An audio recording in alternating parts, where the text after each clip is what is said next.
trash on the floor. It's dirty. Okay, so please arrange your chairs. And, okay, you can sit down now. Thank you. So, do you remember what is our topic last meeting all about? Yes, ma'am. Okay, Laurenie, what is it? Our topic today is all about living and non-living things. Okay, very good. So, what is all about the living and non-living things? Well, living things are things that have life, and non-living things have not. Okay, very good. Now you can take your seat. So, let me ask you a question, students. Where does rain come from? Anyone? Laurenie? Teacher, rain comes from the heaven above the sky. Very good. So, as another question, why do puddles disappear in a sunny day? Teacher, I think they disappear because of the sun. Maybe they get dry if the sun is very hot. Very good, Laurenie. Now you can take your seat. So, I have some pictures here. So, what did you observe in this picture? Teacher, there is sun, water, trees, and... So today class, nakoy mga pictures ani nga mga kanaabot sa what ay kanang atong topic for today. So ang inyong buhaton is inyo hasiyang i-arrange sa iyang correct order, okay? Yes, teacher. Okay, so nakoy mga pictures then nasa yung mga arrows. So ang inyong buhaton inyo hasiyang i-arrange. Here you go.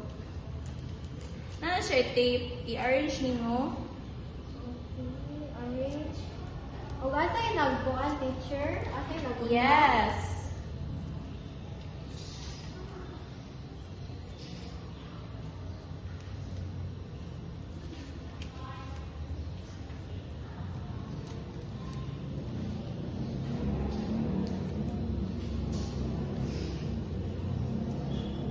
Done, teacher. So students, what did you observe in the picture? Laurenie. Teacher, I observed that there are, I think, 9 process pag-ulan, teacher. Very good. Next is, what will happen if these elements continue to cycle? Teacher, I think it will rain, teacher. Very good. And last question, Laurenie, for you because you are the only one. How do you feel when you see rain falling, knowing it is part of our water cycle? I'm very happy, teacher, because the plants will get water, will be watered, and also the animals will get the water too. Yes, correct. You may take your seat. So, when a cycle of water is continuing to cycle, it will balance our environment. Okay, so do you have any idea what is our topic all about today? No, teacher. So, our topic is all about the water cycles. So, the water cycle is the name we give to describe the water moves throughout the planet Earth. So, the water cycle has 4 main parts. So, ang water cycle daikono is nasa dyan 4 main parts, which are the evaporation, condensation, precipitation, and the accumulation. So, let's start with the evaporation. So, this happens when source of water like lakes, rivers, and ocean heat up. When water becomes hot, it forms a vapor that go into the air. So, ang evaporation daikono, if water from ocean o sa mga lakes, rivers is mag-heat up sila, kay tungod sa energy sa sun is mahimo silang gas, kay moadto sila sa sky. So, did you understand what is evaporation, student? Yes, teacher. Next is the condensation. So this is the opposite of evaporation. Condensations happen when the vapor in the air gets cold. So condensation is opposite siya sa evaporation. Kaya, di ba, ang evaporation kay mo heat up man siya. So, ang condensation is mo cold. Kay, ang katong mga water nga gikan sa air, ay kanang water nga gikan ni nahimong air is mag-form siya sa clouds. So, if a clouds, mabugatan na ang clouds, so, muna siya, mahimo na siyang precipitation. So, Lormi, can you please read what is precipitation? Precipitation happens when the water that went up into the sky gets released. The water comes down as liquid. Rain, whether water comes down as liquid. Snow, when the water comes down as solid. So, very good. You may take your seat. So, ang precipitation is muna siya kanang process after sa condensation, which ang katong gases na form sa clouds is mabugatan na ang clouds mo nang mo fall from the sky, which forms rain. So if ang kanang water na form is liquid, is mo na siya gitawag the rain. Then if ang water na fall comes down as a solid, muna siya gitawag og snow. So lastly is the accumulation. So this happens when the water collects in one place and from a river, lake, or any other sources of water. So accumulation is muna ni siya last step. Kay ni-rain naman siya. So dapat ay ni-rain naman siya. So after sa rain is maka-form na og puddles, like puddles, rivers, or any other forms of water, which ang katong cycle is mo-continue rin hapon to siya. Kung gitawag siya og cycle, kay continuation naman siya sa process. So, children, did you understand the discussion about the evaporation, condensation, precipitation, and accumulation? Yes, teacher. So, today na class, another tuikuan ani kanang mga examples sa processes. Then ang inyong buhaton is inyong katong mga letters, kanina ko mga letters ani inyong idikit adto ug unsay kanang para ninyo mo sakto. So, Lormi, can you please answer the board?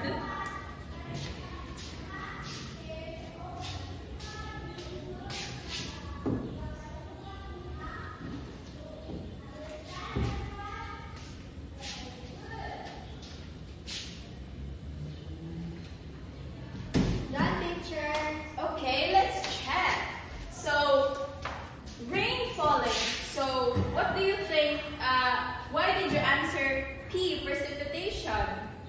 Because, as you said, teacher, precipitation is rain happens when the water that went up into the sky and gets released. That's why it is rain falling. Very good. So, this is rain falling because it kanang nahimo naman siya ang katong mga clouds na ni-evaporate is kanang na-fall naman siya. So, muna siya gitawag og precipitation. So, condensation sa cloud forming is kanang kay katong nga ni-evaporate nga mga liquid is adto sila sa clouds mag-form. Muna gitawag sa condensation. Then, sa E, ka-evaporation, puddle drying, kay puddle sa ubos kay ni-evaporate naman ang liquid. Then lastly is forming a rivers. Kay after ni uwan is kanang naka-form na siya og mga river or any other forms of kanang mga water. Muna siya accumulation. So class, nasabtan na ninyo og unsay kanang process sa water cycle? Yes, teacher.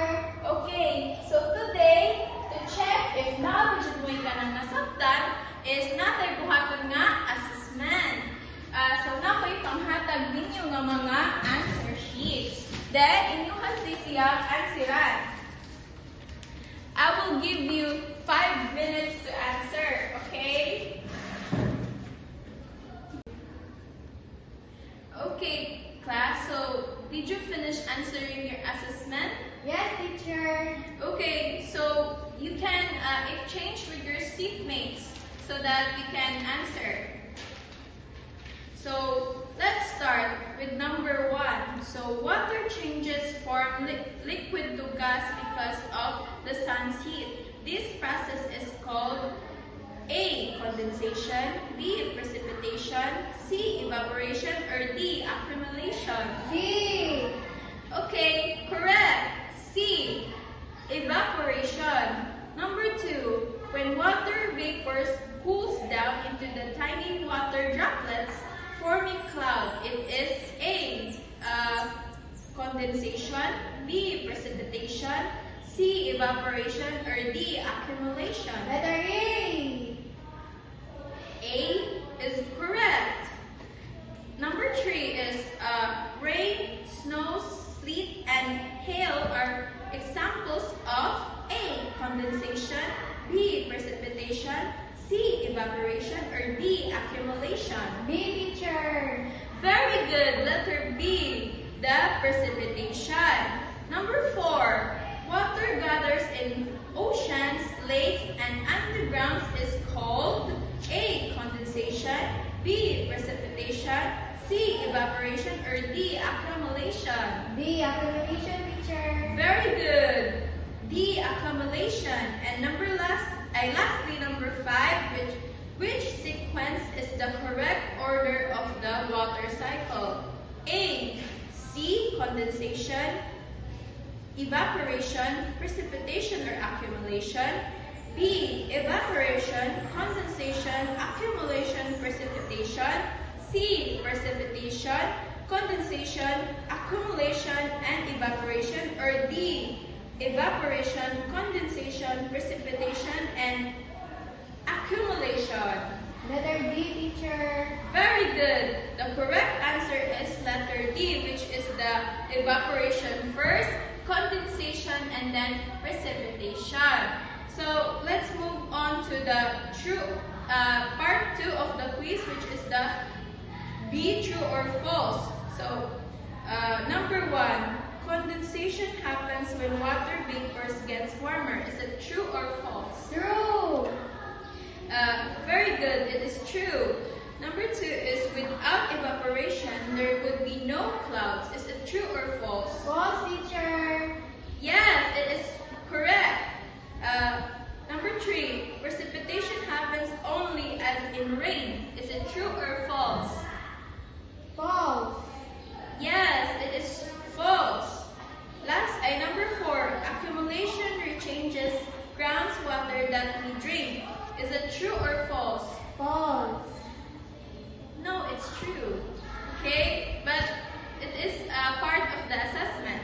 So number 5, the water cycle happens beginning at the end. Is it true or false? False. Yes, it is correct. So class, who got a perfect score? Me, teacher. Very good, Laurie. So that's it for today. Did you understand all the lessons that we tackled today? Yes, teacher. Okay, so stand up for the closing prayer. So Laurie, can you please lead our closing prayer? In the name of the Father, the Son, and the Holy Spirit. Amen. Praise be the name of our Lord Jesus Christ. Now and forever. Amen. So that's it for today, class. Goodbye. Goodbye.